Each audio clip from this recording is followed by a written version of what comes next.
So I think the first thing I have to say was the way that I actually wound up coming here was quite interesting. So this lady sitting here, Lisa Gaskey from Microsoft, it's all her fault. Calls me up. I don't know Lisa. She says, heard you know something about mainframe. Could you come out just for a day and meet with the CIO and just kind of sit down and go what to do and make some recommendations? So now some of you have heard this story. I'll do the very short version. But I had come to New York one time in my life in the early 1980s. And I grew up in a very small Indiana town of 5,000 people. Went to university 20 miles up the road in the big city of 60,000 people. Okay. And so I just wanted to stay away from New York. Big city just didn't seem like me. So I came here. I had to come for a training session to actually do a class at Merrill Lynch on Wall Street. And it was exactly what I feared when I came here in the 80s. So nobody, when we did the class, everybody left. Nobody hung around and said, would you like to have lunch? Could we show you a place? They just left. I was just in this room by myself, empty.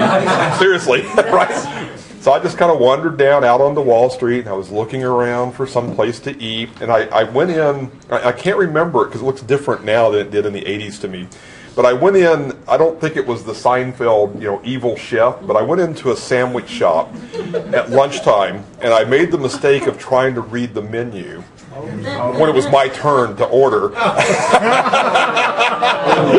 And this guy started just screaming at me. And I said, well, I don't know what you're supposed to know what. And there's all these people behind me. Get on with it.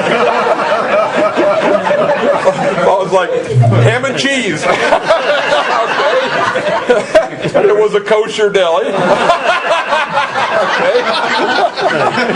All right. So after the class was over, all I wanted to do was to get home, get back to Indiana. So I came out on the Wall Street at 5 o'clock, and I needed to get a taxi to LaGuardia. Okay? So there were just people everywhere flagging taxis, no taxis, and I thought, I'm really intelligent. At this point in time, I was actually living in a suburb of Chicago. Chicago, the taxi cab drivers will kill for a fare to the airport. They just love this for some reason. Okay? So I thought, all right, I'm going to be the clever guy here, so I get my plane ticket out and I start waving it. To which one of the guys in the suit turns around and says, you're not from around here, are you? He says, now if you were a cab driver and you could do 50 trips at rush hour and get lots of tips, or go out and get in the traffic line to go to LaGuardia during rush hour and then come back. He says, what do you think he would do? And I was like, oh no, now I'm really... So during this time, I had two people get in a fist fight in front of me over a cab in suits and ties. I had a lady run up and start harassing another lady that had a mental problem. So I remember going back saying, I am never going back to New York again. So now the reason I told this story was she calls me up. She says, for one day, come in. I'm like, okay. So I came, I met Jane, had a nice talk, went back, and what was it, a year later? It was quite a while. She calls me up again. She says, they'd like you to come out and work with them. And I'm like, New York? No. So I came. So it's only going to be part-time. Remember this? That wasn't me. That was somebody else. Part-time, 4 days a week, maybe a week on, a week off. Okay. And my boss in Chicago was like, part-time? Out of the region? So I came out, and of course, I got very absorbed in what you were doing. And it was really, the reason I got absorbed was because I just truly enjoyed it so much here. I have never, ever, ever stayed anywhere this long. That says how crazy people are to put up with me for a year and a half. Okay, but the most I've ever stayed at a customer has been maybe 6 months. And it's been almost 2 years now, and it's been just an absolute pleasure. So the one thing that I would say very sincerely is I really wish that the city of New York knew how special you guys were. Because what you do to keep these systems going and the way that you guys huddle together and work when something happens instead of doing this and stuff like that, it's really, really impressive. And that's what made it fun. That's what kept me engaged here and just going on, is that people really believe in what they do here. And so I think that has been the greatest pleasure of doing this, and it certainly kept me energized and happy to come in and pick up the next thing and do stuff. So it's going to be very sad leaving.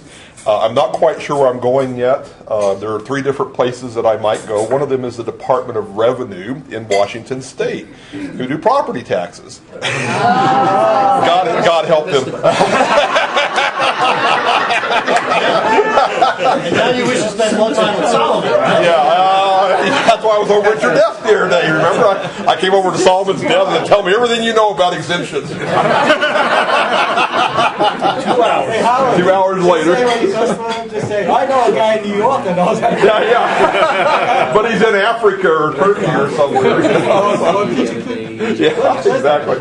So anyway, I might wind up going in a very similar kind of environment, although they have a tandem mainframe and they're trying to get all their COBOL off of it because they want to get away from the tandem mainframe.